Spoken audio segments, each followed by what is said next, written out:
Hello, folks, and welcome to this Flyers post-game show that I have not quite yet decided a name for. My name is Will, and I'm going to be taking you through this last Flyers game. Game 2 of the round robin against the Washington Capitals. So let's get right into the game. Coming into this game, Alain Vigneault decided to keep the same defense from the Bruins game, but decided to put Connor Bunnaman in for James Van Riemsdyk, and of course Joel Farabee getting the start because of an injured Michael Raffl. Elliott in goal instead of Carter Hart for this one, probably to get him some experience and to get Carter Hart some more rest, but no John Carlson, no Norris candidate defenseman for the Washington Capitals. The story of this game was penalties. The Capitals took 7 penalties, and the Flyers took 5 for a grand total of 12 penalties in the game. Interesting though, no power play goals officially scored, although there was one goal scored in a 4-on-4 situation. The Flyers penalty kill was great in this game, killed off all 4 power play opportunities that the Capitals had, but the other side of the special teams, the power play, looked a little sluggish. They got a couple of chances, but really not very effective overall. Now, you can attribute that to not having JVR in the lineup to clog up the crease, but it just didn't look good. And against the Lightning next game and going into whoever they play in the next round, the Flyers are going to need a little bit more power play punch. Despite the number of penalties they took, the Flyers actually had a great game. At the beginning, the Caps were a little bit more physical, getting in on the forecheck. The hit count was something crazy at the end, like 42 to 20 something. But the Flyers stick around. They don't allow any goals at the beginning of the game. Elliott playing pretty well, not allowing a lot of shots despite being attacked a little bit more physically. The Flyers, though, will get the first goal of the game on an errant pass from who else but our old buddy Radko Gudas. Gudas is being pressured behind the net by Travis Konecny, but Konecny leaves a little bit to go to swoop around the net and get into a better position. Gudas, though, with a pass, trying to get it past Kevin Hayes, not a good pass, straight into Hayes' skates, and Hayes with a nice little backhand to the front where Travis Konecny has come around. Konecny then with this beautiful no-look pass to a cutting Scott Laughton behind him. Scott Laughton with a wide open net goal. Holtby is way out of the net to try to cover a potential Konecny shot, and Scott Laughton. Beautiful, right into the goal. Easiest goal he'll ever score, and it's 1-0 Flyers. Through the rest of the first period, tons of chippiness. Sean Couturier losing his cool a little bit on Garnet Hathaway, finishing a check right into the ice. But more penalties being taken. Connor Bunnaman draws a penalty and subsequently takes a penalty with what could have been coincidental minors for holding with him and Evgeny Kuznetsov. Kuznetsov, before the end of the first period, would actually go into the locker room with what looked like an injury, but he would return in the game, and he's okay, thankfully. And despite all sorts of craziness, all sorts of penalties and special teams action, we head into the first intermission with a 1-0 Flyers lead. Whew. The Flyers outshot the Capitals in the first period 9-5, but in the second period, the Capitals would come back and start getting some more chances on net. Keeping their physical play going, the Caps definitely started to kind of wear down the Flyers at the beginning of the second period. But, as it sometimes happens, the Capitals are controlling play a little bit more, and the Flyers score again. 11 minutes into the period, it's 4-on-4 action.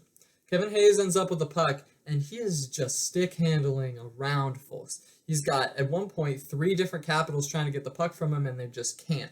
He's got all sorts of time, all sorts of space, and he finds, you might be seeing a pattern here, a cutting Travis Sanheim right in front of the net, who corrals a beautiful pass from Hayes and puts it away.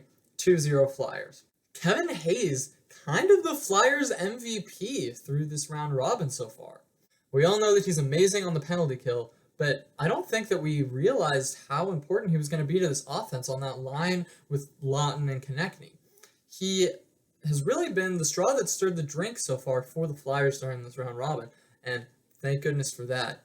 He is, fun to watch, fun to listen to on the sound bites, and it's always better when the Flyers win. The rest of the period would pass, kind of still chippy, still lots of penalties happening. I noticed Joel Farabee a lot on the forecheck, playing pretty well.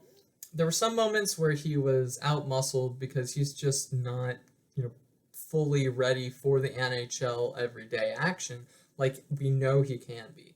But once he bulks up a little bit and he is able to kind of break past more physical players and get into offensive zones, not being held up at the blue line, he's going to be a really good player. He and NAK with a couple of great chances in this game, especially on a 2-on-1. Nick Aube-Kubel over to Farabee, but Holtby shuts the door. He's going to be really good. And obviously, you don't want to have Michael Raffl get injured, but getting Farabee in there looks like it's going to be really good for him, and he's going to get playoff experience for the next years. I'm excited to watch Joel Farabee, man. He's going to be really good. But despite Farabee and the rest of the Flyers doing their best, we go into second intermission, 2-0, go Flyers. By the third period, the game was really opened up. There were more shots, more chances both ways, especially as the period went on. 9 minutes in, though, a Phil Myers shot goes wide of the net, and Travis Konecny is there to collect it and get a nice little pass to Kevin Hayes. Shocker. Kevin Hayes, with his head up, passes to, again, a cutting Scott Laughton right in the exact same spot where Travis Sanheim had scored the 2-0 goal for the Flyers. Scott Laughton cleaning up the junk in front of the goal, and again, Hayes with a beautiful pass. Scott Laughton's got 2 goals in this game. He's been playing really well. Scott Laughton actually was wide open on this play. I don't know what happened, but the Caps seem to just kind of forget about him. And that includes Braden Holtby.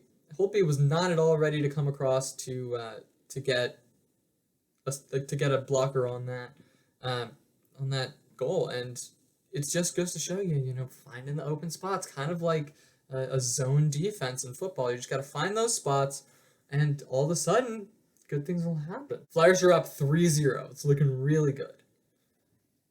But then, 12 seconds later, off the faceoff, Carl Hagelin with just a pass to the front of the net. When in doubt, get it into the slot. And Tyler Boyd there with, a tip that looked like it might have been helped by Robert Haig. Haig, man, looking unlucky these last couple of games. 2 games, 2 own goals, maybe 1.5 own goals. Either way, the puck slips through a spot about that big in the 5-hole of Brian Elliott. It's 3-1. But the Flyers didn't let that get them down. They continued to be aggressive throughout the rest of the period, and despite not scoring any goals, they shut down the Caps, and the game ends 3-1. It didn't, at any point in this game, really look like the Capitals were going to be able to win.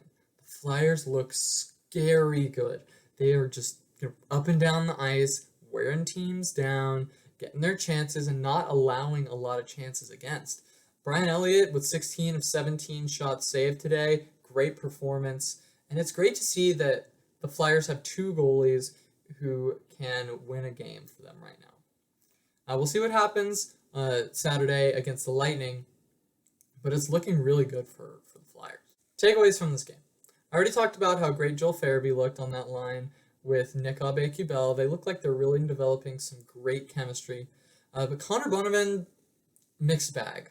I noticed him a lot more than I noticed JVR, but that is not necessarily a good thing. Connor Bunnaman looking a little bit slow, not really getting to passes on time. We'll see what happens with him, and doesn't look like he's getting into the next game. JVR coming back in, and I can't say that that's the worst thing in the world. So we'll see if we see Connor Bunnaman again in the playoffs. The next thing, special teams. I already talked about it a little bit again, but the penalty kill looked really good, and the power play looked pretty bad. It didn't really look like they were able to set up in the zone too many times.